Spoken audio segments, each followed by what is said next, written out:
Shalom, shalom bien-aimés et merci pour votre fidélité à la chaîne Jésus-Christ Sauve TV. De nouveau, je vais vous partager la suite du témoignage édifiant de la sœur Francisca Bongombe, ex-femme de Lucifer, résidente de la République démocratique du Congo. Pour rappel, elle a été 4 fois sirène dans les 4 royaumes des ténèbres, soit dans l'eau, dans la forêt, les airs et les tombeaux, avec pour mission principale et sur ordre de Lucifer, d'égorger, tuer, détruire et dérober. Dérober les étoiles des hommes, amener les âmes dans la perdition, par le biais de la séduction, entre autres. Elle a également été directrice au cabinet de la reine maléfique du ciel et a travaillé en permanence avec le secrétariat de Lucifer pendant 20 ans. À l'âge de 5 ans, elle a été inconsciemment initiée à la sorcellerie et en a pris conscience à l'âge de 13 ans. Vers l'âge de 17-18 ans, elle a volontairement cherché à être initiée à l'occultisme en contactant un prêtre belge, qui l'a présenté à la Reine des Eaux au cours d'un voyage. Par la grâce de Dieu, la sœur Francisca est désormais au Seigneur, et dans cette vidéo, nous allons donc à présent découvrir la 3e partie de sa confession qui porte sur les 4 autels du royaume des ténèbres. Je précise que ce témoignage d'une ex-sataniste n'a pas pour but de glorifier le diable, mais bien d'exposer les œuvres des ténèbres afin d'édifier le peuple de Dieu et savoir comment prier pour détruire ces œuvres, car le combat spirituel est réel, bien-aimé. Mais la Bible dit que Jésus a dépouillé les dominations et les principautés, en triomphant d'elles par la croix, et les a livrées publiquement en spectacle. Sans plus tarder, voici son témoignage. Shalom bien-aimé dans le Seigneur.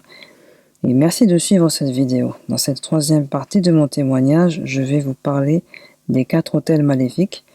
J'ai été consacré sirène et reine dans les 4 royaumes maléfiques et je renouvelais mon alliance chaque année avec les 4 autels maléfiques en date du 12 mars au cours de cérémonies où l'on me parait de bagues, de boucles d'oreilles, de couronnes, de bracelets, tout ce qui concernait la royauté.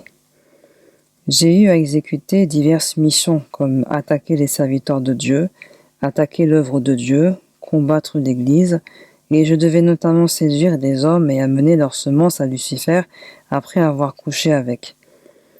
Une autre de mes missions consistait aussi à tuer. Et Lucifer avait placé en moi un pouvoir dans 3 endroits de mon corps. Premièrement, les cheveux, puis les yeux et le sexe. Dans mes parties intimes, donc, j'avais un démon serpent, et quand je couchais avec un homme, il avalait tout ce que ce dernier possédait, et je prenais la semence et la donnais à Lucifer. Pour que le pouvoir se déclenche, il suffisait juste que je me trouve dans la situation propice à sa manifestation. Par exemple, pour le pouvoir dans les yeux, il suffisait juste de regarder ma victime dans les yeux, et automatiquement elle était envoûtée, je la possédais et je la dominais. Dans ces 4 royaumes, des eaux, des airs, des forêts et des tombeaux, il y avait 4 organisations, et tous ces royaumes travaillaient en collaboration sous le contrôle de Lucifer. Mais chaque royaume a sa particularité. Par exemple, dans le royaume des tombeaux, on connectait les gens vivants aux esprits du séjour des morts. On libérait l'esprit de mort sur ces personnes, on les connectait avec des alliances au séjour des morts. Et il existait diverses stratégies pour procéder à ces connexions. Si par exemple un membre de ma famille ou autre faisait quelque chose qui m'énervait ou me dérangeait, au point que j'avais envie de le tuer, alors je libérais une flèche de l'esprit de mort pour me venger.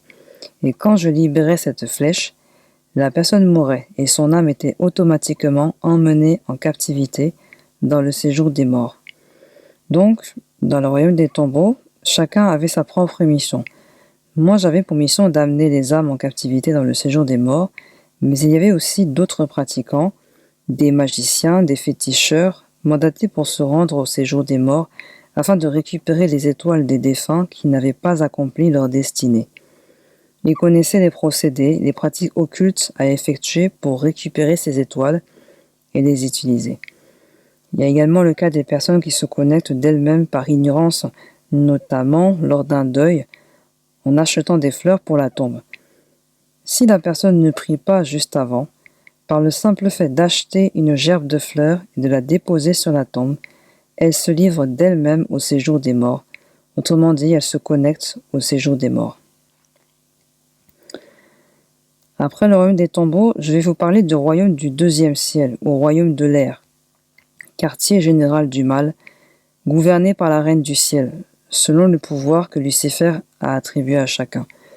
Le deuxième ciel est composé de Lucifer lui-même, de la reine du ciel, des anges déchus, des reines de l'air, des sirènes de l'air, toute puissance de l'air en général, siège dans le deuxième ciel, ainsi que les principautés, les pouvoirs, les dominations et les postes douaniers.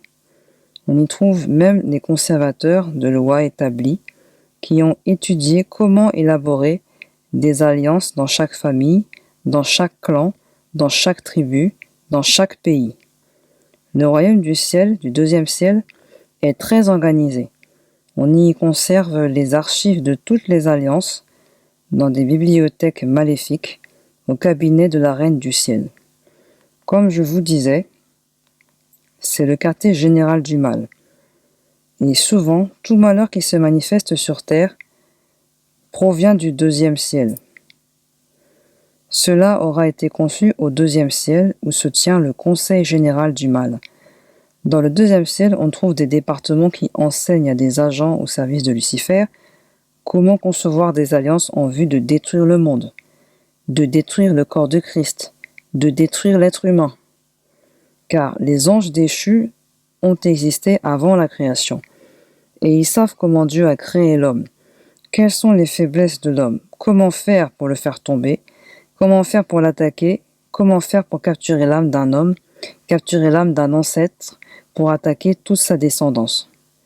Et même comment faire pour établir une alliance en vue de détruire toute la descendance, ou même tout un pays, voire aussi pour contrôler le monde entier. Dans le monde des ténèbres, le Conseil général du mal élabore toutes sortes de stratégies pour faire tomber les hommes dans des pièges. Il y a 3 missions à accomplir.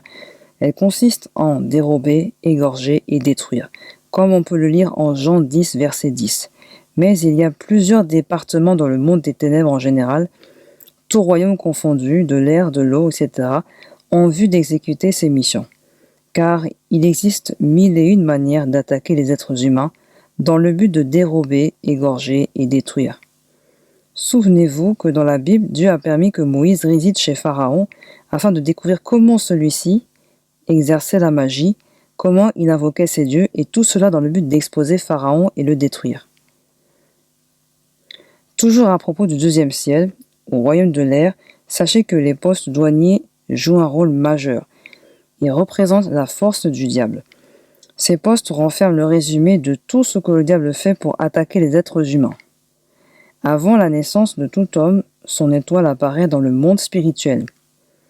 À l'instar de Jésus, dont l'étoile était apparue avant sa naissance à Bethléem et qui avait attiré l'attention des rois mages et d'Hérode. En fait, dès la conception de l'enfant, soit une fois que la mère est fécondée, qu'elle a reçu la vie dans son ventre, l'étoile de l'enfant apparaît automatiquement dans le monde spirituel. Prenons l'exemple d'Adam dans Genèse. Avant de créer Adam, Dieu s'était arrangé pour que, au cours des 6 jours de la création, pour que lorsque la venue d'Adam au monde, celui-ci ne manque de rien, qu'il soit dans l'abondance, que tous ses besoins soient pourvus, qu'il s'agisse de manger des fruits des animaux, de boire de l'eau. Dieu avait déjà tout prévu et organisé. Et cela est vrai pour tout être humain qui vient au monde afin de se réjouir et rendre gloire à Dieu pour ses merveilles. C'était le plan parfait de Dieu. Mais le diable et ses agents s'arrangent pour que l'étoile de destinée de la personne apparaisse au deuxième ciel et soit retenue au niveau des postes douaniers à cause des dettes spirituelles, des alliances, lorsque celle-ci naît sur terre. C'est pourquoi ils ont eu l'idée de concevoir des alliances pour réclamer les étoiles des hommes dans le deuxième ciel. Dès lors que la personne reçoit la vie, son étoile descendra du ciel, même avant qu'une église naisse sur terre, son étoile descend du ciel. Donc, les agents des ténèbres voient l'étoile spirituellement et vont commencer à chercher de quelle famille, de quelle lignée vient cette étoile. Sachant que des alliances et stratégies ont déjà été conçus pour contrer cette étoile.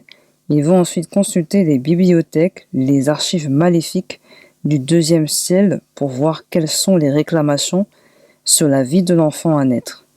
Ensuite, ils vont revérifier et étudier son étoile, car celle-ci renferme toute la destinée de l'enfant. On y trouve le résumé de sa vie, du plan de Dieu pour sa vie. Tout ce dont cet enfant aura besoin durant son parcours sur Terre.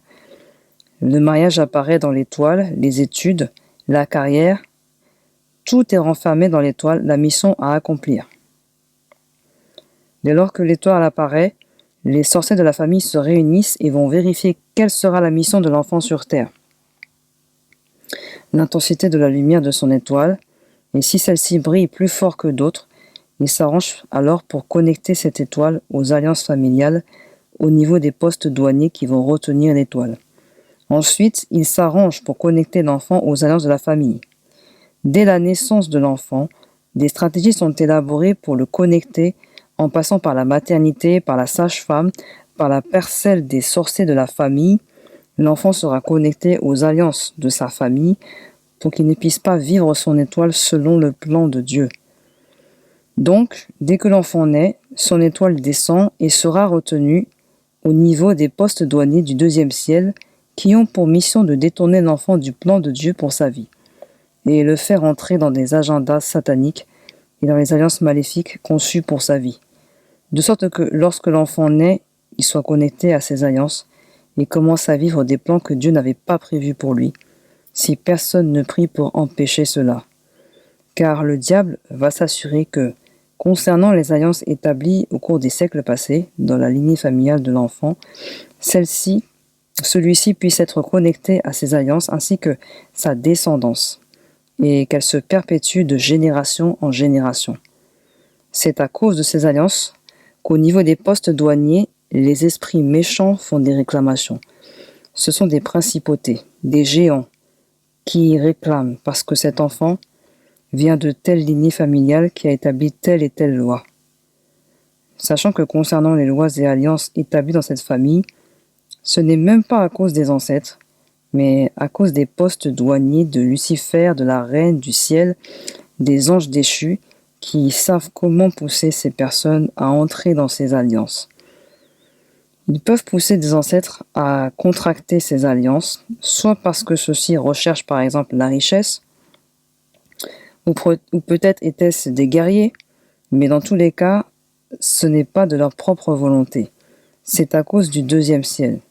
Et quant aux ancêtres féminins, de la même façon que le serpent avait menti à Ève, les principautés poussent ces femmes à contracter des alliances afin de détruire leur progéniture. Dans la Bible, on trouve un exemple prouvant l'existence de l'activité démoniaque dans le deuxième ciel, notamment dans le livre de Daniel, lorsque celui-ci était entré en jeûne et prière pendant 21 jours et qu'un ange lui apparut déclarant « Dès le premier jour où tu as prié, j'ai été libéré pour t'annoncer la réponse de l'Éternel. » Mais cet ange a été retenu au deuxième ciel par les anges déchus à cause de réclamations sur la vie de Daniel, car celui-ci avait des territoires que les principautés réclamaient, et l'ange a été retenu jusqu'à ce que l'Éternel intervienne. Toute personne qui a reçu Jésus n'est pas encore totalement délivrée, car elle n'est pas consciente de ces alliances maléfiques familiales qui la retiennent en captivité.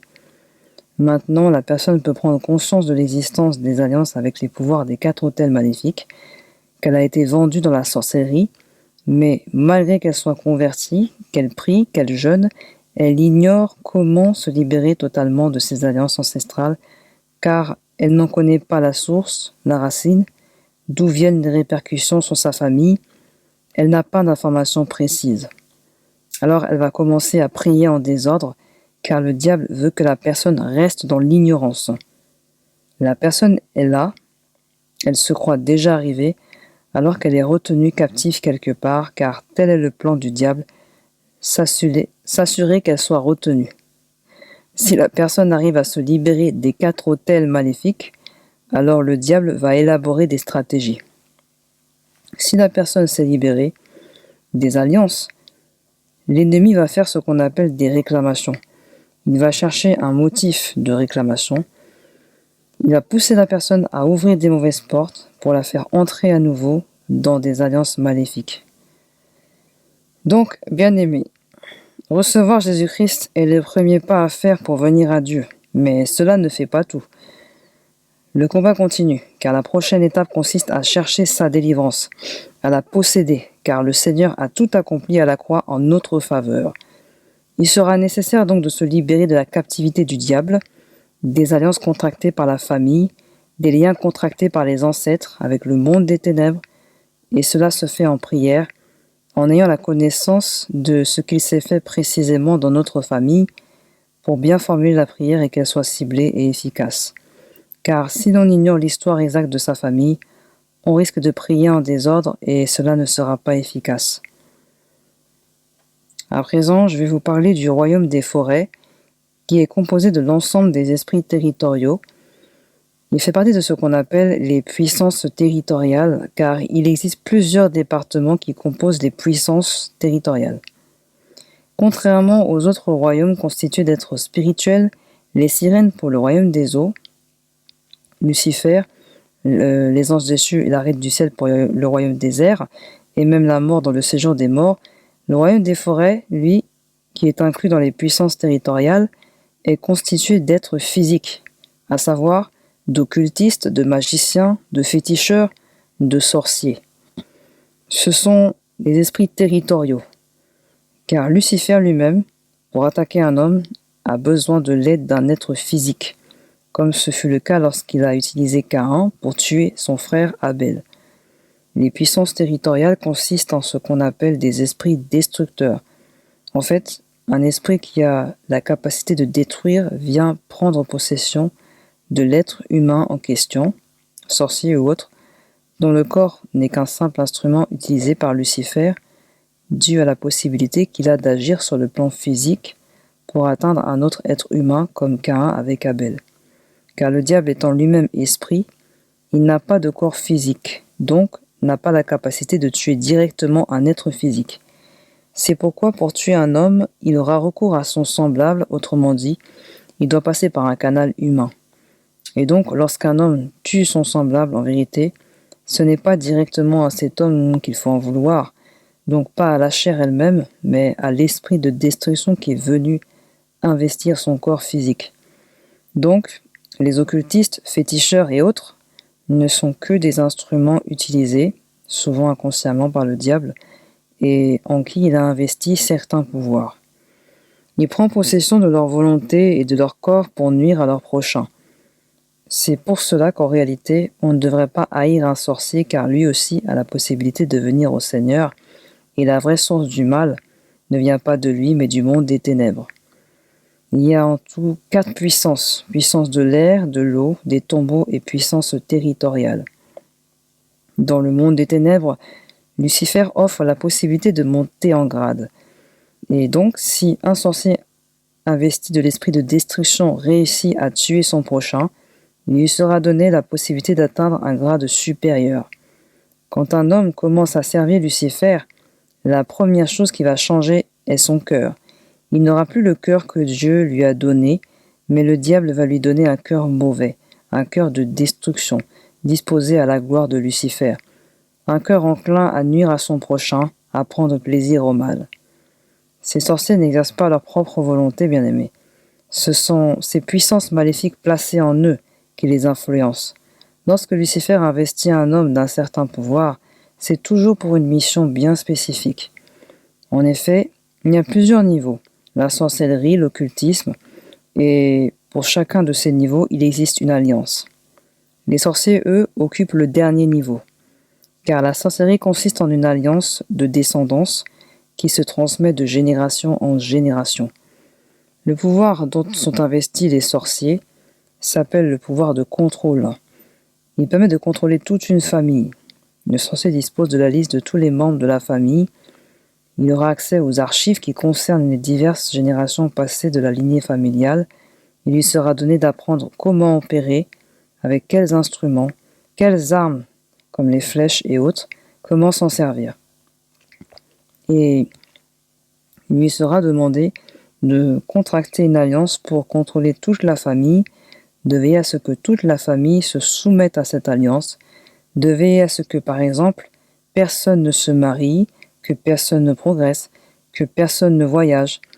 Ce sont des exemples d'alliances de famille. Avec ce pouvoir, le sorcier a la capacité de surveiller et contrôler toute la famille.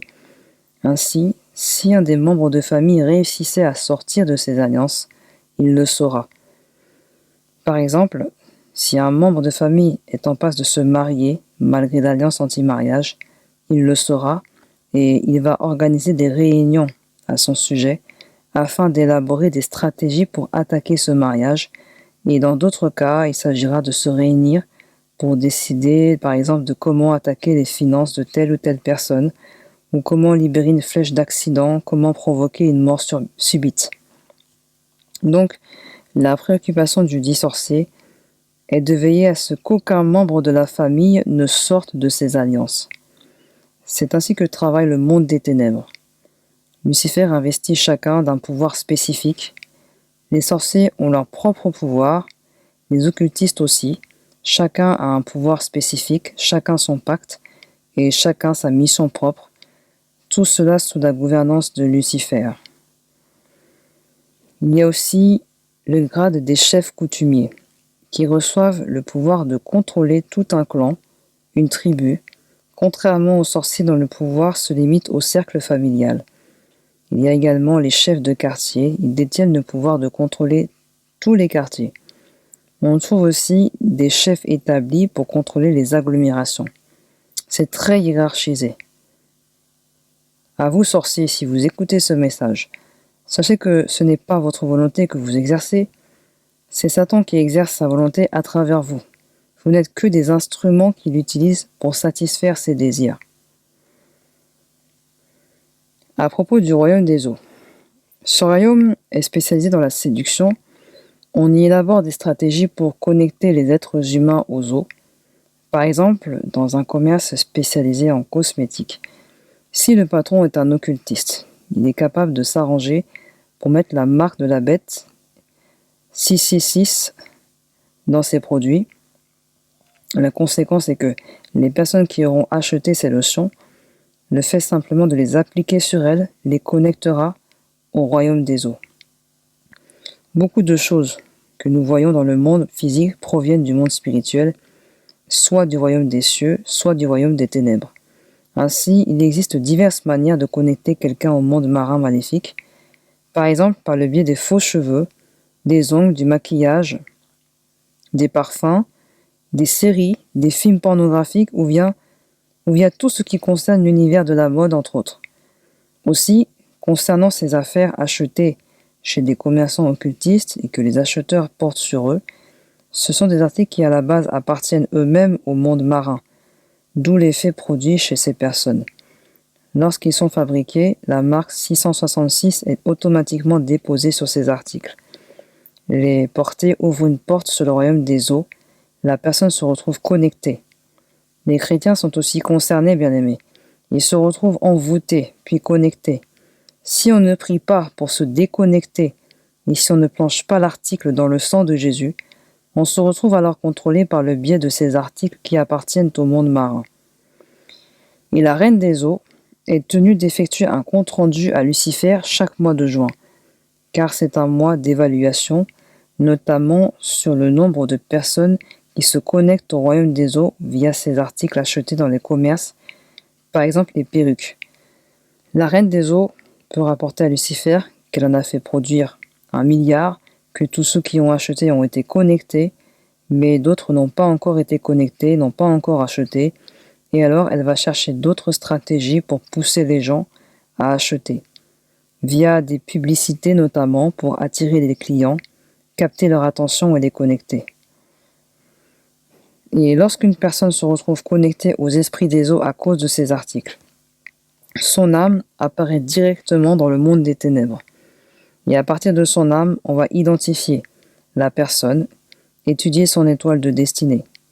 Et si l'on trouve le mariage, le travail, la fécondité, le monde des eaux les récupère. Concernant la reine du monde des eaux, sa spécialité c'est la séduction, et elles travaillent en collaboration avec la Reine du Ciel. Leur objectif principal est d'attaquer la femme. Le royaume de l'air et le royaume marin usent principalement de la séduction pour attaquer les femmes, et pour cela, ces royaumes travaillent avec 3 déesses de Lucifer, spécialisées en séduction, appelées Marie-Nathan, Marie-Madeleine et Marie-Zoyana. Elles travaillent notamment en collaboration avec les occultistes qui fabriquent des tenues sexy, qui produisent des films pornographiques, des séries TV, des bijoux entre autres, et tout cela dans le but de détruire la femme en particulier. La reine des eaux, du ciel et les 3 déesses vont d'abord attaquer la jeunesse, puis les couples. Elles savent très bien comment procéder pour pousser les jeunes femmes notamment à s'habiller de manière provocante et à être à la mode, comment les connecter via des produits de maquillage, etc. Leur cible principale est la femme, car elles savent que les femmes peuvent être facilement utilisées pour séduire, attirer, faire tomber plusieurs hommes grâce à leur pouvoir de séduction. Et comme le domaine de la séduction est gouverné par Lucifer, son but est de se servir de la femme pour posséder le monde entier. Lorsque ces femmes arrivent à faire tomber des hommes, coucher avec eux, elles sont chargées de recueillir ensuite leurs semences et les apporter à Lucifer. Ce sont des ambassadrices de Lucifer. Donc, bien-aimés, soyons éveillés à ces réalités spirituelles.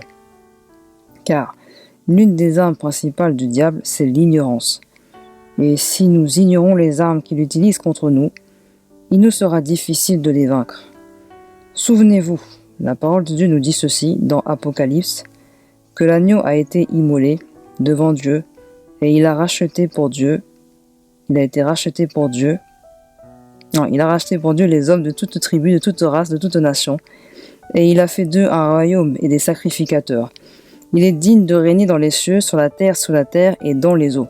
Ce qui veut dire que si vous avez déjà reçu Jésus-Christ, vous avez la possibilité d'être libéré, quel que soit l'endroit où le diable va vous capturer, car le Seigneur a l'autorité dans les cieux, donc au 2e ciel, sur la terre, c'est-à-dire le royaume des forêts, sous la terre, soit le royaume des tombeaux, et dans les eaux.